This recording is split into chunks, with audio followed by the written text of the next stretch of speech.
I want to start off with a question, which is around the food system in America.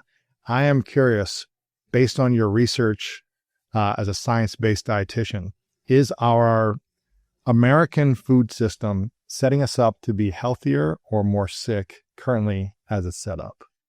Yeah, so I always talk about this. You can set systems up in order to see the most people succeed or the most people fail. And our food system is set up very much so for the most people to fail. Really? Yeah. Why is that? Why wouldn't the system be set up for us to succeed?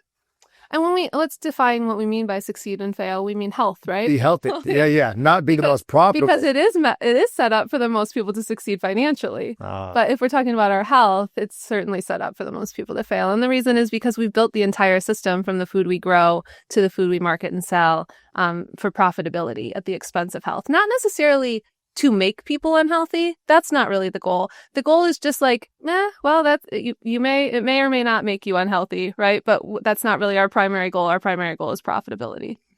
From all of your research in the last few years, what have been some of the shocking stats you've seen around our health system or around chronic disease and the health system?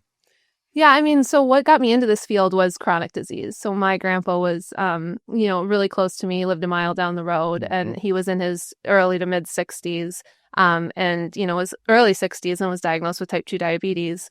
And then in his mid 60s, he was snowblowing. We lived in Michigan, and he had a heart attack and passed away.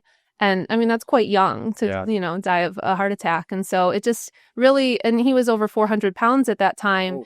And when he got diagnosed with type 2 diabetes, we were basically told, and I was a kid, so I don't exactly know what we were told, but this is what was relayed through telephone to me, that he just needed to decrease his sugar intake. And so what we did was we just kind of started buying anything we could find that was sugar-free. They had sugar-free candies and sugar-free donuts and we always thought we were so excited anytime we'd see those in a grocery store. It's healthy. Yeah, and perfect for him. They were made for him, so they'll get him healthier. And obviously that's not what happened and that's not how that works. But I think that for me, that's what really got me interested in chronic disease. And, it's when you look at the stats of chronic disease, over half of Americans, over half of American adults right now are living with some sort of chronic health condition. Many are living with 3 or more chronic health conditions because a lot of times, like my grandpa, right, you have multiple. And if you look at what plays into chronic disease, I mean, you have to look at our food system, you have to look at physical activity, you have to look at all these different factors that impact people's chronic disease. And if you look at our food system, by some estimates, it's 70% ultra-processed food. And we can talk about what ultra-processed food actually means and the definition of that, but the vast majority of those are low-nutrient ultra-processed foods, and they're built because they're shelf-stable. We don't have a great local food system, or we don't have great local food systems, and so we rely on these heavily prepackaged ultra-processed foods to kind of feed the country. And again, all of that is kind of setting us up for a situation where over 90% of Americans don't meet vegetable intake guidelines. Over 90% of Americans don't meet fiber intake guidelines. Over 50% of Americans eat too much added sugar. So when you're looking at the dietary patterns of Americans, we're not eating the dietary patterns that are what evidence would recommend that we should be consuming to decrease risk of chronic disease. And it's the same with physical activity. If you look at physical activity levels, over 80% of Americans don't meet physical activity recommendations, right? So you're kind of pairing those two things. People aren't meeting dietary recommendations, they're not meeting physical activity, and we're seeing record rates and growing rates of lifestyle-related chronic disease. Wow. What is the root cause then of chronic disease? What is it, I guess?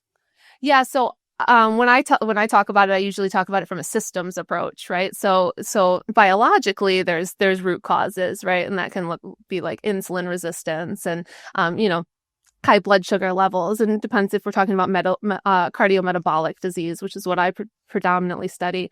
But if we look at a system perspective, which is what I like to look at as the actual root cause, you have to look at our food system, right? You have to look at our built environment. You have to look at things that we call the social determinants of health, which are these non-medical factors that directly impact people's health.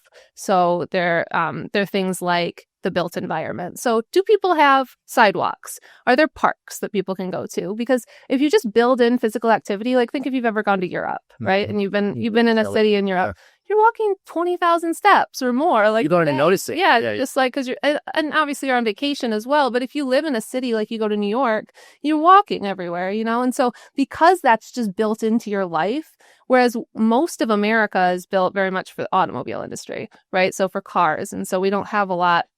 Most of our cities and towns are not very walkable and bikeable. And so because of that, our physical activity is lower. So trying to think about like, how can you design these systems, things like education access, because, you have to help us from like a nutrition perspective.